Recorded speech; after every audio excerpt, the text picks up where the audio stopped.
ठाणे वर्तकनगर येथील भाजपाच्या मुख्य पक्ष कार्यालयामध्ये नवनिर्वाचित नगरसेवकांची बैठक पार पडली। या बैठकीला भाजपाचे जिल्हाध्यक्ष संदीप लेले, आमदार निरंजन डावकरे तसेच प्रदेश सरचिटणीस माधवी नाईक उपस्थित होत्या। या बैठकीत भाजपाच्या गटनेता पदावरून सविस्तर चर्चा करण्यात आली। येत्या 27 जानेवारी रोजी भाजपाच्या गटनेतेपदी अनुभवी व्यक्तींची नियुक्ती केली जाईल। तसेच पहिल्यांदाच निवडून आलेल्या नगरसेवकांचाही विचार केला जाऊ शकतो, अशी माहिती आमदार निरंजन डावकरे यांनी दिली आहे। सत्तेतील मित्रपक्षाने यथोचित सन्मान भारतीय जनता पार्टीला दिला पाहिजे, असंही डावकरे म्हणालेत। यावेळी जिल्हाध्यक्ष संदीप लेले यांनी प्रसारमाध्यमांशी बोलताना सांगितलं की महापौर, उपमहापौर, स्थायी समिती अध्यक्ष, सभागृह नेते ही सर्व महत्त्वाची पदे भाजपाकडेच राहावीत, यासाठी पक्षाकडून ठाम दावा करण्यात येत आहे। तसेच ठाणे महानगरपालिकेतील प्रभाग समिती या ठिकाणी असणारे पद, परिवहन आणि शिक्षण मंडळ या ठिकाणी देखील भाजपाला सामावून घ्यावे। भाजपा पक्षामध्ये देखील एससी प्रवर्गातील उमेदवार नगरसेवक निवडून आलेले आहेत। सुरेश कांबळे आणि उषा वाघ यांचा सुद्धा विचार मित्रपक्षाने करावा, असं आमदार निरंजन डावकरे यांनी सांगितलं आहे।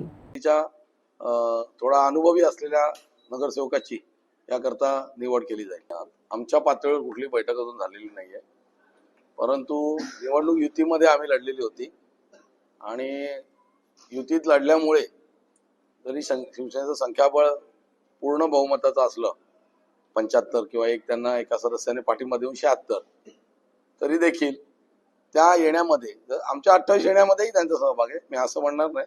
तसं त्यांच्या 75 येण्यामध्ये देखील भारतीय जनता पार्टीचा सहभाग आहे।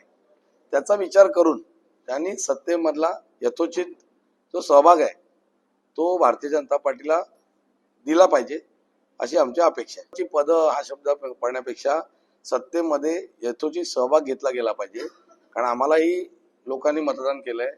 आमचे 28 लोकप्रतिनिधी निवडून आलेले आहेत, त्यांना देखील जनतेला न्याय द्यायचा आहे, लोकांची कामं करायची आहेत।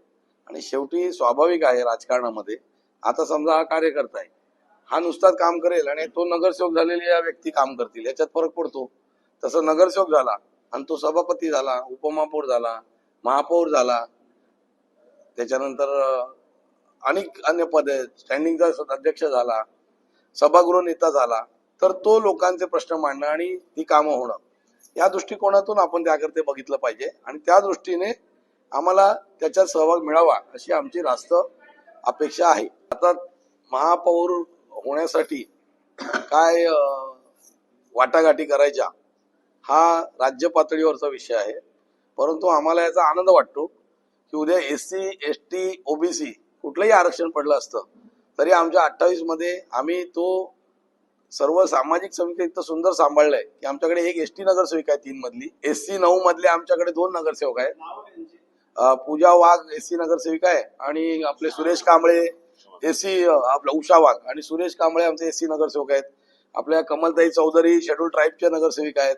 ओबीसी मध्ये तर भरपूर आहेत, मुकेश खुला ओबीसी आहे, या मागे बसल्या आहेत, आपल्या कवटांगे बाई आहेत, आपल्या सिनियर नगरसेविका कोळी मॅडम आहेत, मडवीताई आहेत, ओपन मध्ये आहेत, ओबीसी खुला, ओबीसी महिला, आमच्याकडे सर्व प्रवर्ग आहेत। त्यामुळे आम्ही तसं पक्ष आमचा जरी आम्हाला 28 प्रतिनिधी मिळाले असले तरी आम्ही सर्व समाज घटकांचं व्यवस्थित प्रतिनिधित्व, सर्व भौगोलिक एरियाचं व्यवस्थित प्रतिनिधित्व करतोय। आणि म्हणून ती घोषणा उद्याला आली ना, ती अशीच नाही आली ना, ती उत्स्फूर्त आलेली घोषणा आहे। प्रक्रियेतनं एखादी इमर्ज होते ना नारा, जसं एखाद्या मुवमेंट मध्ये नारा इमर्ज होतो तसा तो इमर्ज झालेला नारा आहे।